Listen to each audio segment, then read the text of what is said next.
Hello everybody, back here again for another idiot's guide to woodworking. And basically this is my used bandsaw I bought at an auction just last weekend, and it's been, I don't know, it seems to be working just fine. It's not doing anything wrong. It's got a weird little noise that feels like it's rubbing inside this plastic channel. Like, I think this plastic channel might have a weird bend right here. Maybe it got hot, or maybe they had a board pressed against it or something like that. But when I take that plastic guard off, it stops making the noise. Put it back on, it starts making the noise. So other than that, not much to worry about there. It's not causing me any problems. It's not wearing the blade funny or nothing like that. So what I decided to do was I wanted to try and resaw a couple boards here. I'm wanting to make some lightweight little, I don't know, some little wood to make some little cups to put bird feed in, and didn't really want to have 3/4 inch thick boards. So I took just some of my scrap pallet wood here. I got a piece here, and I ran a couple small pieces. Probably could have got away with one, but ran two of them there with a couple pocket hole screws in each. Glued them up good. Got this as close to 90 as I can to that table. And basically I've got it setting right halfway between the two. And what I ended up with here, you can bring these out here in the sun, we can see them a little better. I ended up with a fairly clean cut. You can see they're not exactly perfectly even. They're close enough though for me.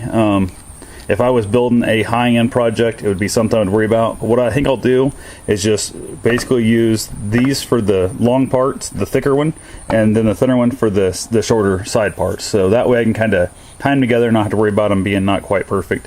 There's a little bit of burning that was going on in there, not too bad, but I don't know anything about the blade. I don't know how old it is, nothing. I'm going to look into buying a new blade for it eventually. But mostly what I was wanting to talk about here is the ray saw jig, and it's nothing special.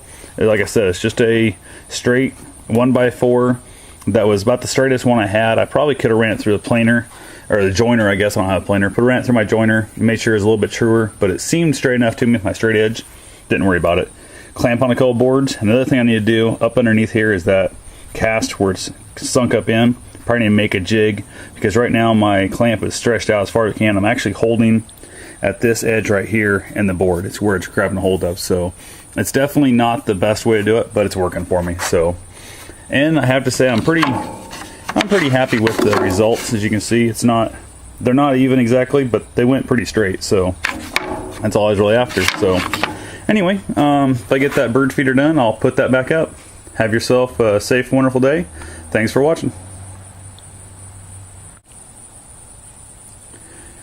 Hey, I'm back here for the update I forgot to tell you guys. When you are setting this jig up, measure out, make sure your table is square, because this one here, you can see it kind of curves off at the end, so don't measure from here. Measure out from here and here into your fence. That way you can actually be sure that you've got it set at your height you want. The other thing I'd recommend with your jig, once you take it off here, go ahead and take a marker or whatever, write on it what it's for, what you're doing with it, whatever.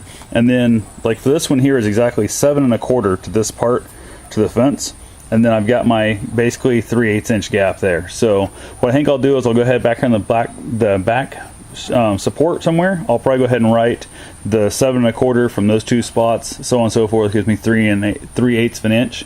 That way next time I go set it up, it'll save me a couple minutes, and I can just plop that baby down and be ready to go. I also want to label what it is, because I'm afraid as time goes on I'll end up with a handful of different jigs that do different weird things, and I won't remember what the hell they are. So by labeling everything, I won't have to worry about it. I can just plop them back on there real quick. I can hang a little spot on the wall, drill a hole in it, just hang it on a nail, whatever. So anyway, have yourself a great day. Thanks for watching.